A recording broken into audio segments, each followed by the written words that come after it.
Hi, I'm going to be showing you how to make my Grandma Critchett's egg dumplings here shortly. But before we start on the egg dumplings, I'm going to wait for this to come to a little bit better boil. And I might as well give you the secret of my homemade chicken soup while we're waiting. I took chicken thighs out of the freezer, but probably not early enough last night. So they were not completely thawed this morning. So what I did was I put them in the Pampered Chef quick cooker, which is just really cool. It is basically like an Instapot, and but better than an Instapot.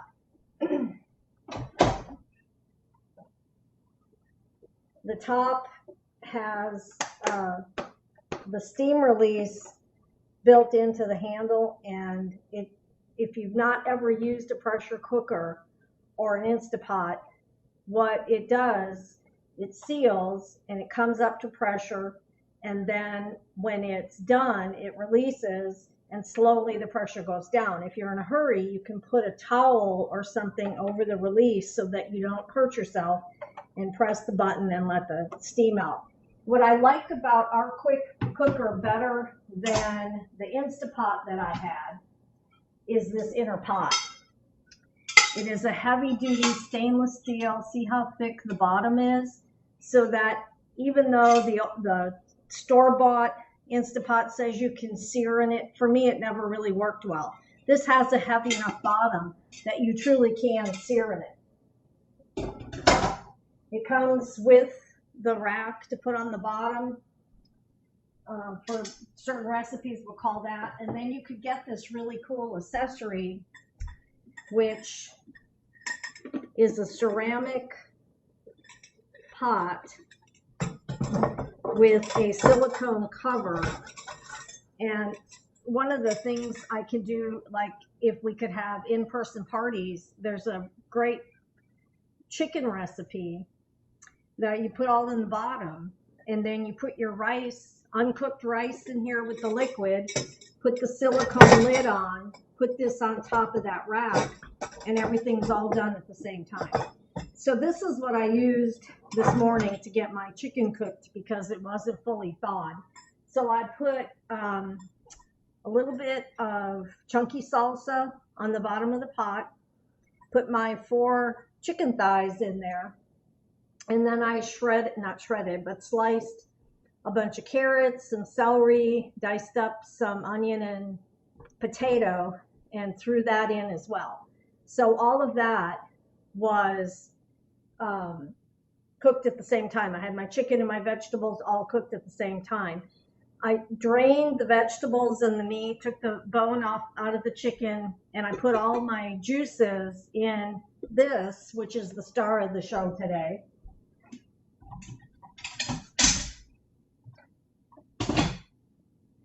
This is the Rockcrok Dutch oven, and I don't know how I lived without it.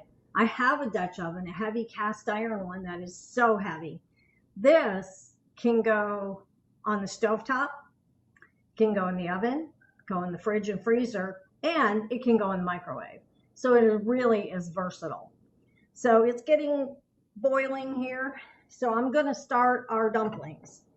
As I started to say, sorry, I'm not really good at these videos yet, but what I started to say is I drained all the juices from the chicken and the vegetables that I cooked in the quick cooker, and I put them in here, and then I added some chicken broth that I like to use this better than bouillon. I don't know if you guys have ever tried it. It's really good.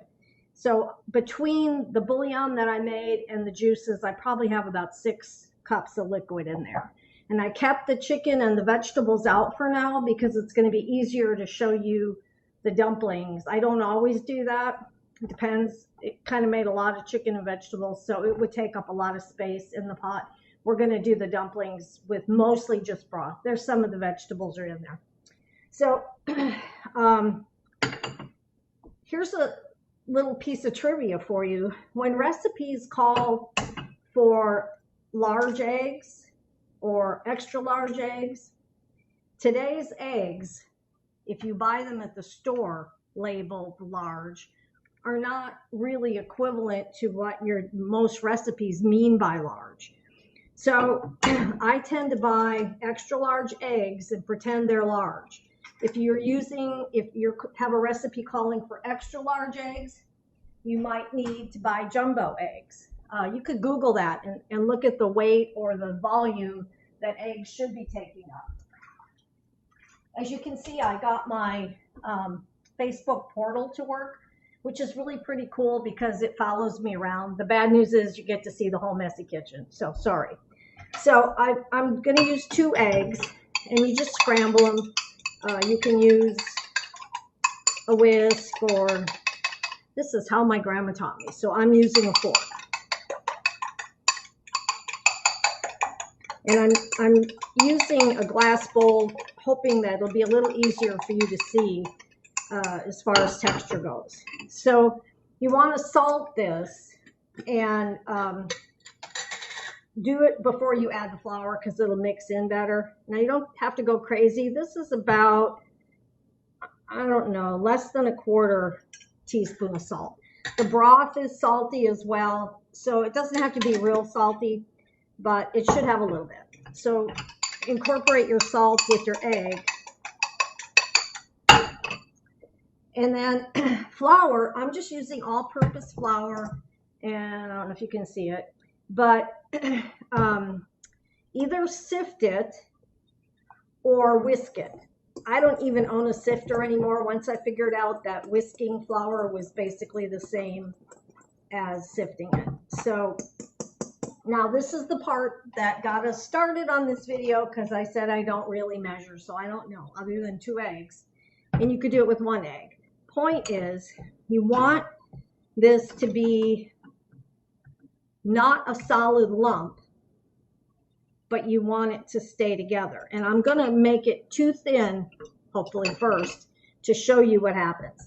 So I just start spooning in flour.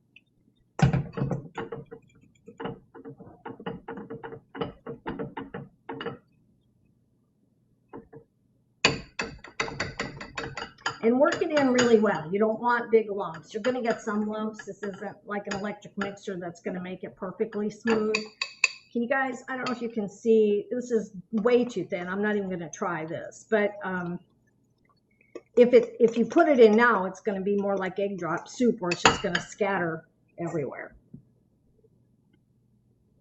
So if you're keeping count, that's 3 spoonfuls of sugar.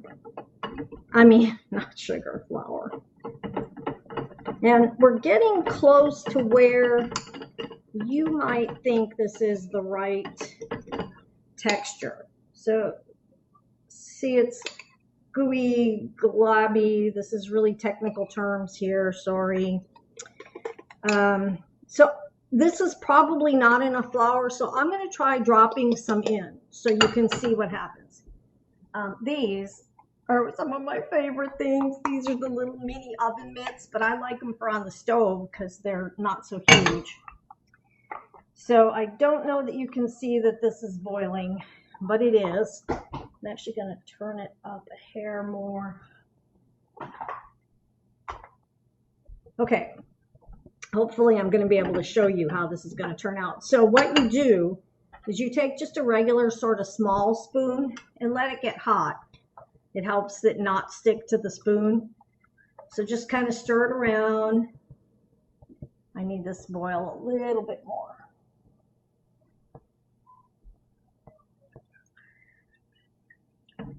And then take a little glob of this, drop it in, and you see then it does not stick. And I'm going to show you what's happened if I can. So see, it just kind of all sort of separated. It's not one solid. Can you, I don't know, I'm sorry. I wish I could like have someone with a camera. But basically it's just scattered everywhere. It didn't stay together. So obviously not enough flour. The problem, why you want to kind of do it a little at a time and test it, is because if you get too much flour, it's going to look right and everything, but it's going to be a very dense not tender dumpling. And I'm going to put just a little more. So now, if you can see, it's starting to kind of be gluey and drier. It's not as goopy. This could be about right.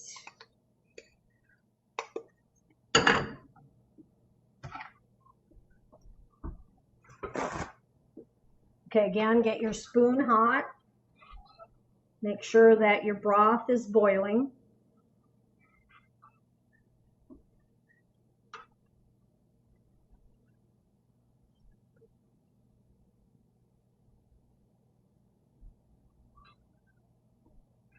Get it about a spoonful, drop it in, and it might sink for a minute and then come back up when it's done. Okay, so that worked, and I'm going to show you how you can tell it worked. I'm going to give it just another couple minutes or seconds here to get a little more cooked. But see how it held together? Whereas the other batch is still just all sort of scattered everywhere. So that was just the right amount of flour. It held together, but it's not going to be tough. It's going to be nice and tender. So just between, always get your spoon a little bit hot. Get a spoonful of dumpling, put it in there. I try not to do too many at one time because it will slow down the boil. And I kind of just keep stirring to keep my spoon hot.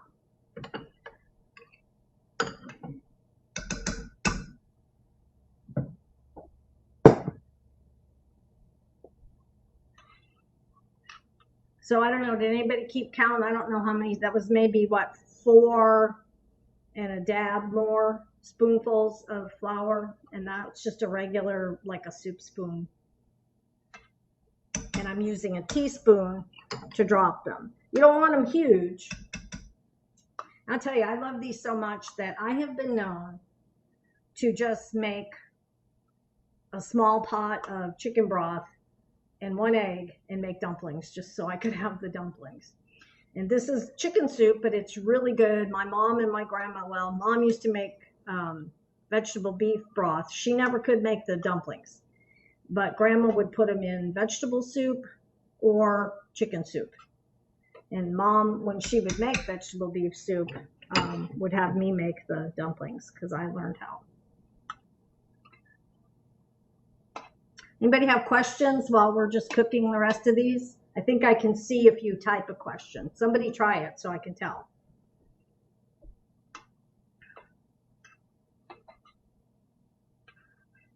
Maybe not.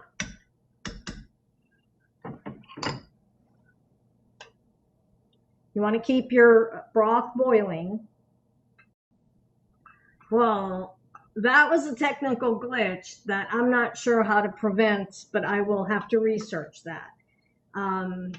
I lost everybody when somebody tried to call me on Messenger. So sorry about that, but hopefully you'll just be able to go back and watch the end of the video because I did want to show you how nice these come out.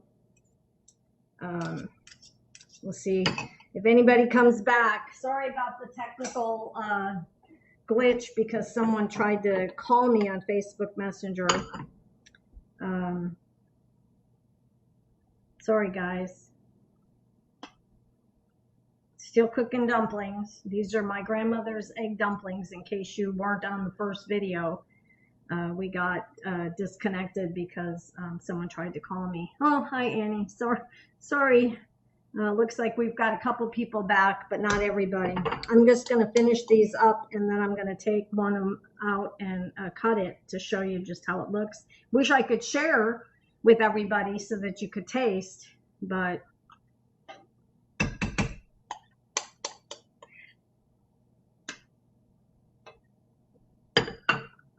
I might have to lift the Facebook portal up and hold it over the pot so you guys can see how nice it looks.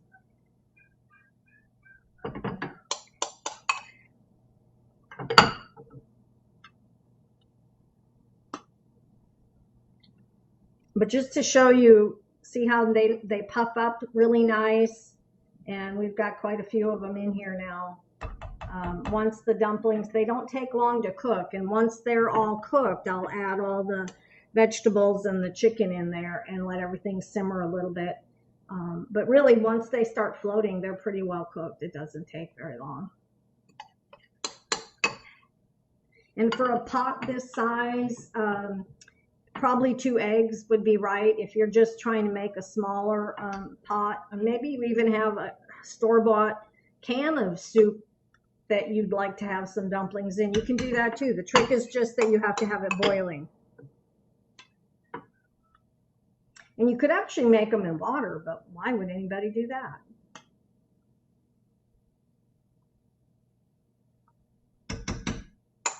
So that was 2 eggs worth, a little bit of salt and flour to make it gooey like that.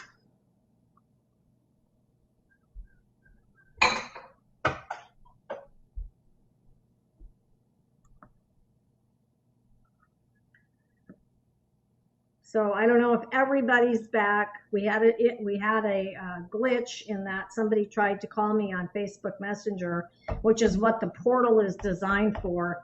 So of course it tried to answer. I don't know.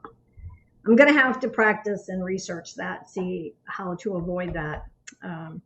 So I don't know. I might try to hold you guys up to see how it looks in the pot. Isn't that cool?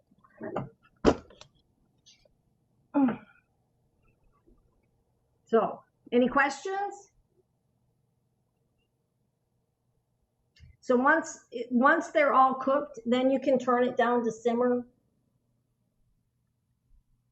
I'm going to add my meat and vegetables back in there and let everything simmer for a little while before we enjoy it.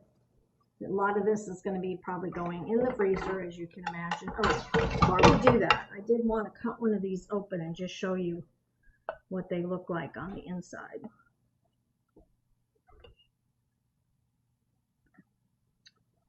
If I had a knife.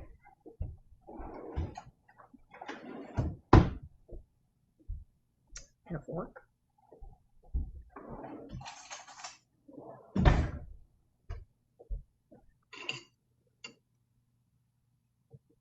So you can see it's pretty tender. That's all it really is. They're really good. I wish I could let you guys taste them.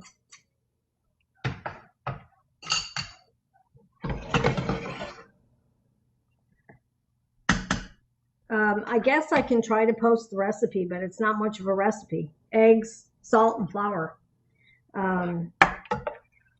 If you want the chicken soup recipe, that's pretty simple too, but I'd be happy to put down what I do.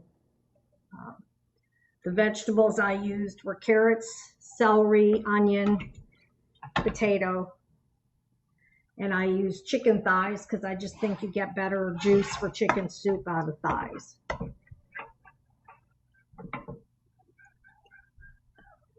You can see this Dutch oven, the Rockcrok Dutch oven holds a lot. This is a big one, but I love it. This is also the pan I used for that bruschetta pasta that I think I've posted that recipe in our party group for those of you that are in the party group. And I'll do that, a live video with that in a couple days. And if you didn't tune into the first video or missed the beginning of the first video, I had neglected to take my chicken thighs out of the freezer in a timely manner. So instead of cooking them in here on the stove, I put them in our quick cooker, which is similar to an Instapot. It's a pressure cooker. And since I was doing that, I put the vegetables in there too and cooked the chicken and the vegetables all at one time in there. Drained the juice into the pan, made some other additional chicken broth. I like this better than bouillon chicken broth.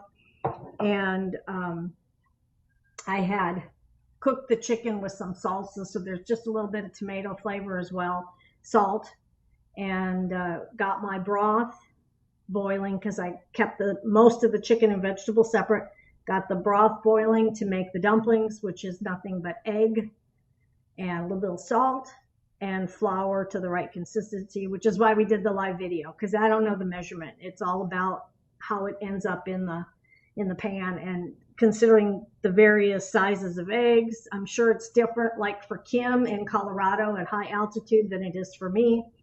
Moisture, it's very moist here, humid here, so that changes things too. So you're better off just doing it, you know, to effect, basically. Okay, well, if you guys don't have any questions, that's it.